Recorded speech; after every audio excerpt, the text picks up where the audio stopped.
Hi friends, मैं अभिषेक आपका फिर से अपने इस YouTube channel the omega classes में स्वागत करता हूं। आज हम भारतीय संस्कृति में कुंभ के बारे में जानेंगे।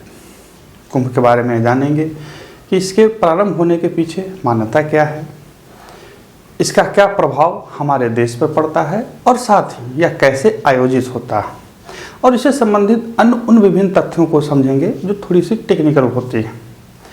साथ ही मैं आपको बताते चलूँगा कि इनसे प्रश्न परीक्षाओं में कैसे बनते हैं और कैसे पूछा जाता है। इन्हीं तथ्यों के साथ आज इस वीडियो को हमने लाया है। सबसे पहले देखते हैं कि आखिर कुंभ मेला होता क्या है। हमने कुछ तथ्य लिख रखे हैं, जो तथ्य आप नोट जरूर कर लेंगे ताकि आपको ध्यान रहे। परीक्षाओं में ऐसे ही प्रश्न पूछा जाता है। देखिए, भारतीय सभ्यता और संस्कृति में एक प्रचलित मान्यता यह है कि किसी खास पुराने समय में स्वर्ग जो था वो श्री विहीन अर्थात उजड़ गया, खत्म हो गया, नष्ट हो गया, और स्वर्ग की सारी ऐश्वर्य समाप्त हो गई थी दुर्वासा मुनि के श्राप के कारण। सभी देवता जो थे, जो स्वर्ग में रहा करते थे, वो भगवान विष्णु के पास गए और उन्होंने कहा कि श्रीमान ऐसी ऐसी बात है, हम क्या करें। भगवान विष्णु ने कहा कि एक काम करो, आप असुरों के साथ मिल करके समुद्र का मंथन करो, वहाँ से कुछ रत्न निकलेंगे और तुम लोग आपस में बांट लो, और फिर देखो धीरे धीरे ऐश्वर्य आ जाएगा।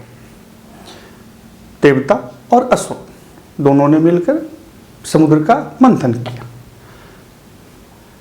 और वहाँ से कुल 14 रत्न निकले, जिनमें पहला जो रत्न था वो हलाहल था, विष जिसे कहते हैं। माना जाता है कि उस विष को देखकर सारे लोग भाग गए।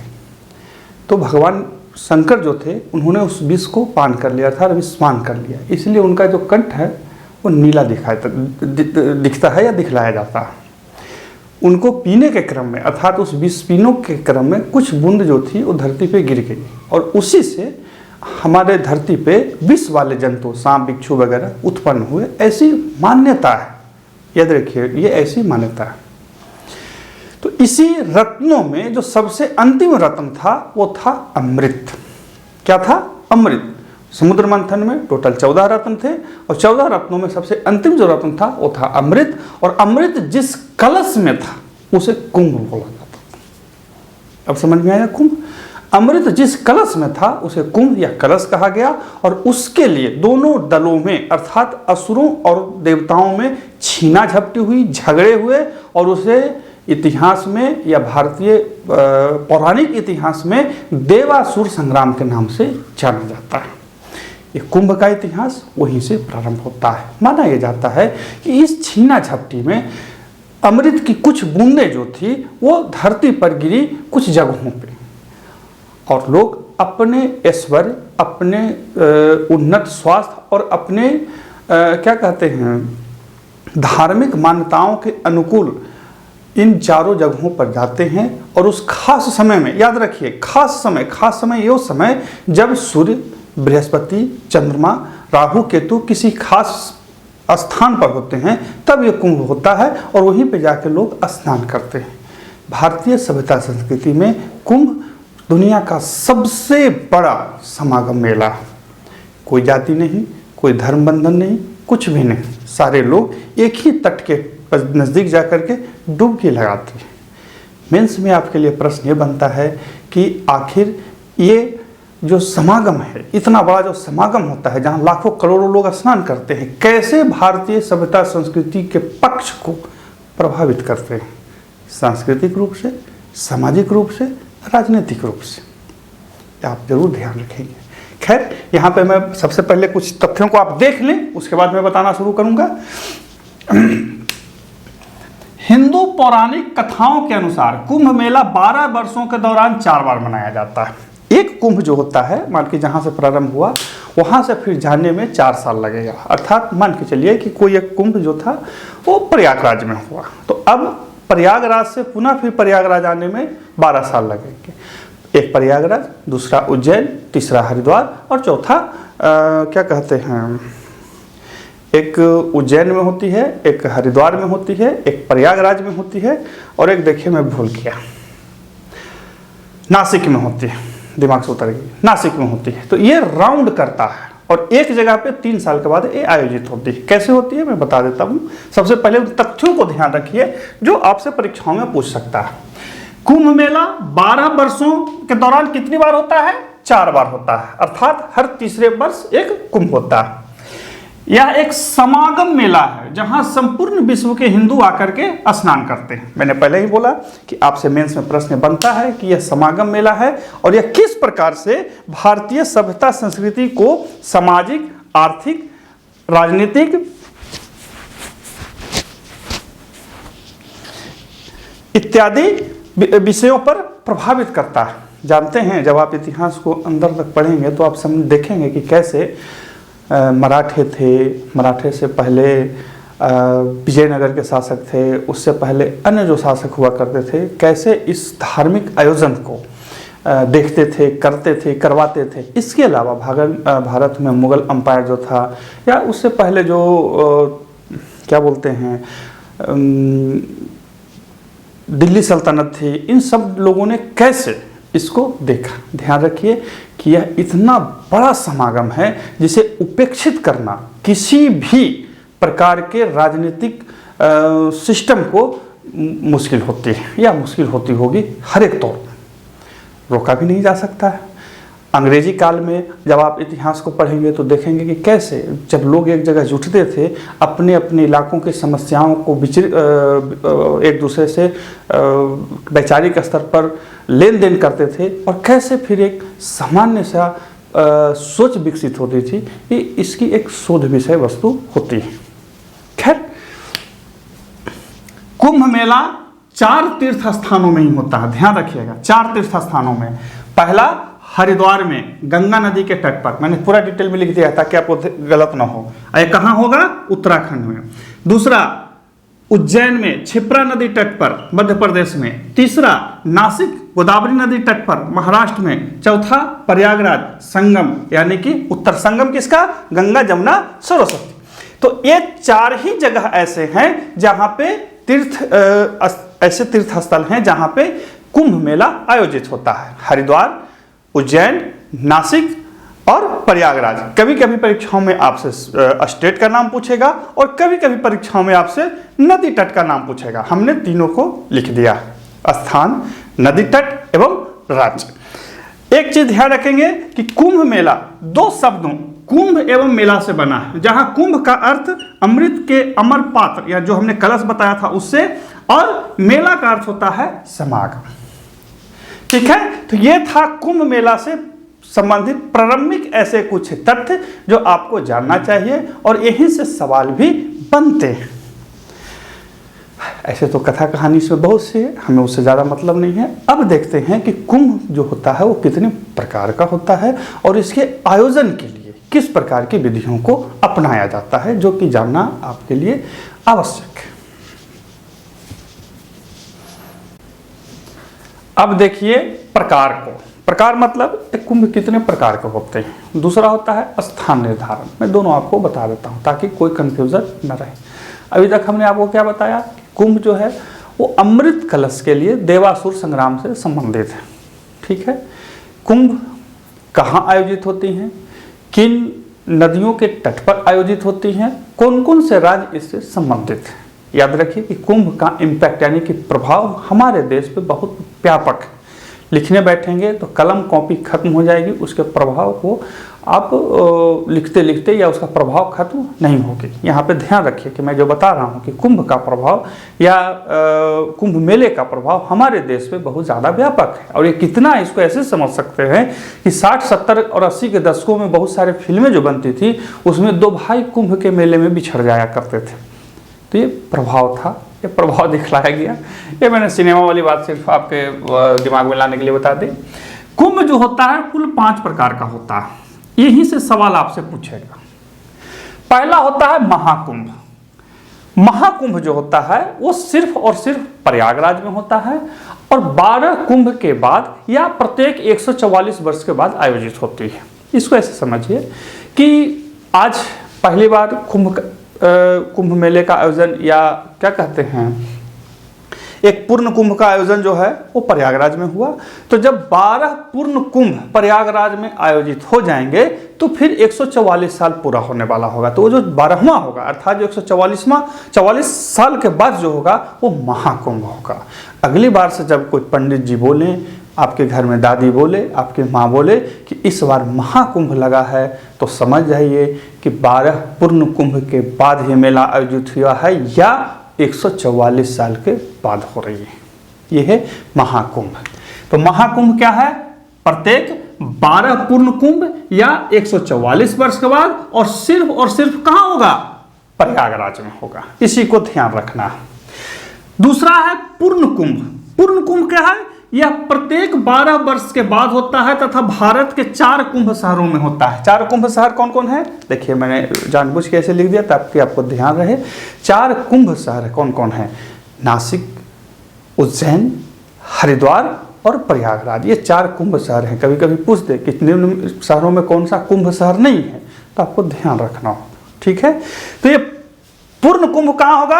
4 शहरों में होता है। अब आपके मन में सवाल आ सकता है कि श्रीमान ये स्थान निर्धारण कैसे होता है? मैं आगे बता देता हूं, पहले आप इसको तथ्यों को ध्यान रखें। पूर्ण कुंभ जो होता है वो 4 कुंभ शहरों में ही होता है और प्रत्येक 12 वर्ष के बाद होता है। अर्ध कुंभ, अर्ध जो होता है पूर्ण का आधा हो गया, यह 6 वर्षों में होता है और सिर्फ हरिद्वार में होता है। कहाँ होता है?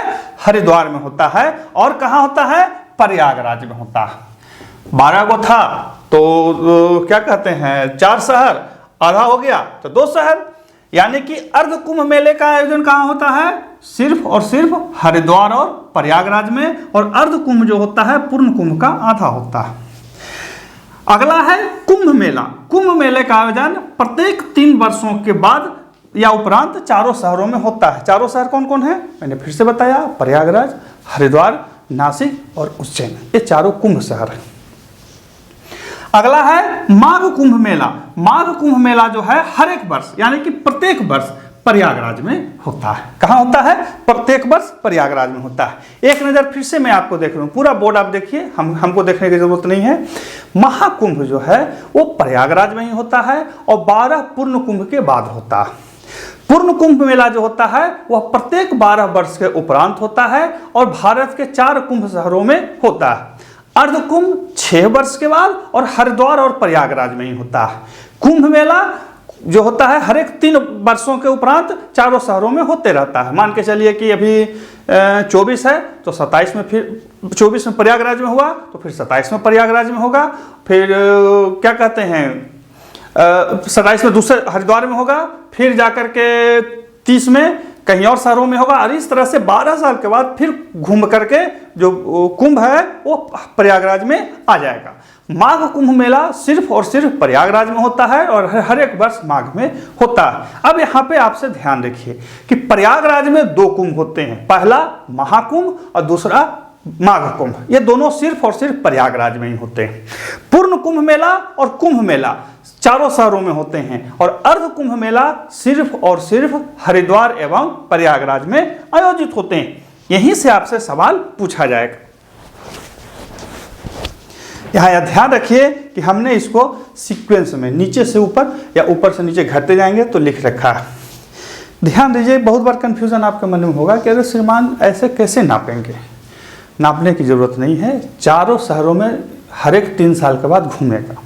मान के चलिए कि आज हरिद्वार में हुआ तो 3 साल के बाद उज्जैन में होगा, अगला 3 साल के बाद नासिक में होगा, अगला 3 साल के बाद कहाँ होगा? प्रयागराज में होगा। लेकिन जब फिर अगला 3 साल के बाद हरिद्वार में जाएगा तो कितना हो जाएगा? 12 साल हो गया। और इस प्रकार से जब 12 साल हो जाएगा तो 12वां साल जो होगा वो पूर्ण कुंभ होता है। यही चीज इसका नियम है। लेकिन ये तो हुआ प्रकार। अब ये स्थान निर्धारण कैसे होगा कि कौन सा कुंभ कहां पर होगा? इसे भी मैं आपको लिख के बता देता हूं, एक नज़र जरूर देख लें इसको, फिर भी दोबारा नोट करना है नोट कर ले ताकि आपको ठीक रहे। अब देखिए इसके स्थान निर्धारण को, यहाँ से आपको जानना जरूरी है। कभी कभी सवाल बनते हैं, पीसीएस के परीक्षाओं में कभी कभी पूछ लेता है और जानकारी होनी चाहिए, क्योंकि आप जिस देश में जिस सभ्यता संस्कृति में रहते हैं या जिस सभ्यता संस्कृति के पास रहते हैं उसके बारे में एक मोटा मोटी जानकारी तो होना ही चाहिए। नहीं है तो फिर दिक्कत वाली बात है। कुंभ मेले के स्थान का निर्धारण राशियों पर निर्भर करता है। सूर्य एवं बृहस्पति के राशियों में बदलाव पर इसकी तिथि एवं स्थान का निर्धारण होता है। याद रखिए कि सूर्य एवं बृहस्पति दो ही ऐसे ग्रहों को रखा गया है कि जब इनके राशियों में बदलाव होगा तो कुंभ आयोजित होगा।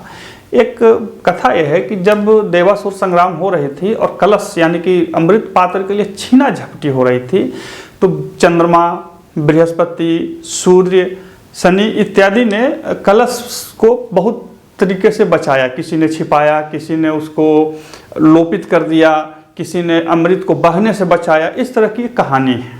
कहानियों में कोई आप पढ़ेंगे तो अच्छा लगेगा, लेकिन यहाँ पे बताने का उद्देश्य नहीं है।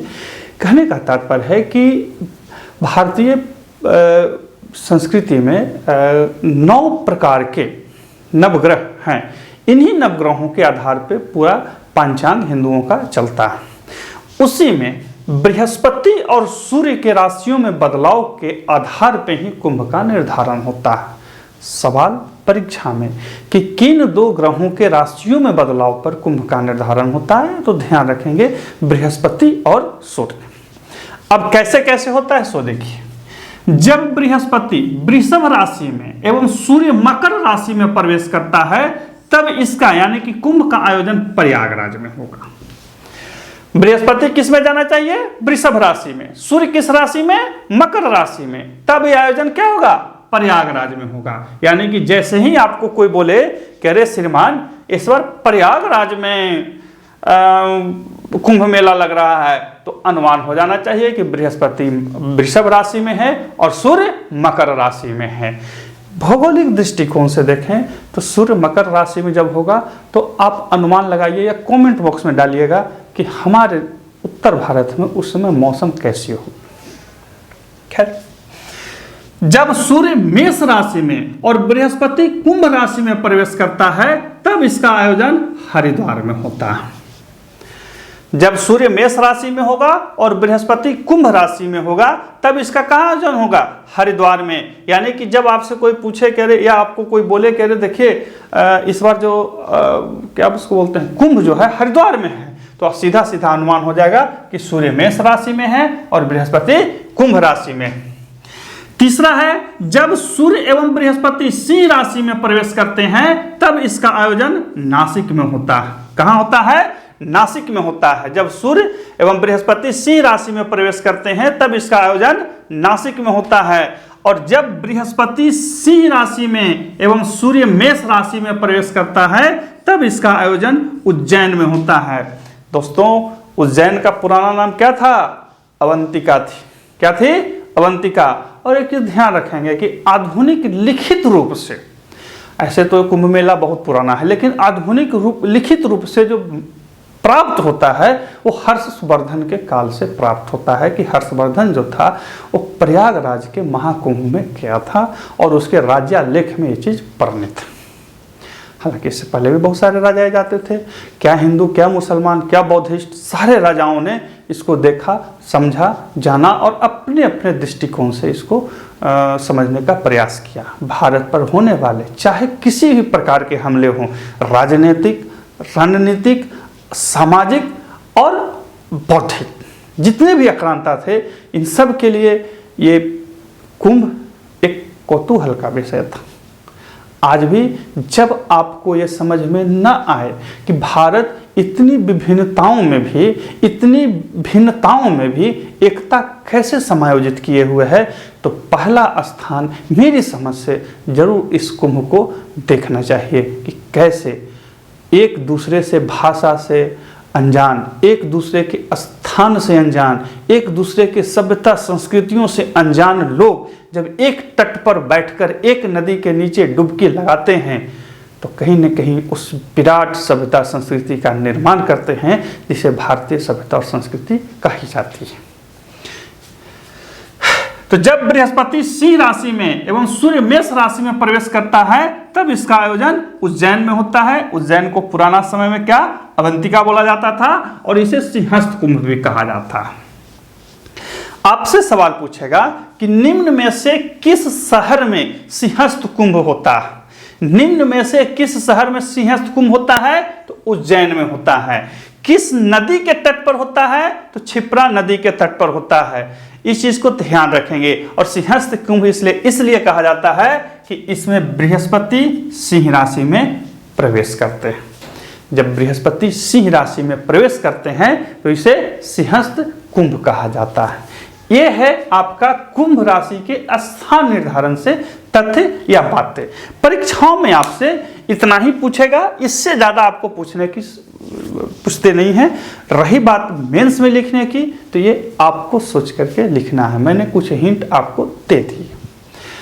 अब ध्यान रखें, मैंने आपको इस पूरे वीडियो में कुंभ राशि के बारे में बताया। कुंभ कहाँ होते हैं, स्थान निर्धारण कैसे होते हैं, कितने प्रकार के होते हैं, किन नदियों के तट पर और किन राज्यों में होते हैं।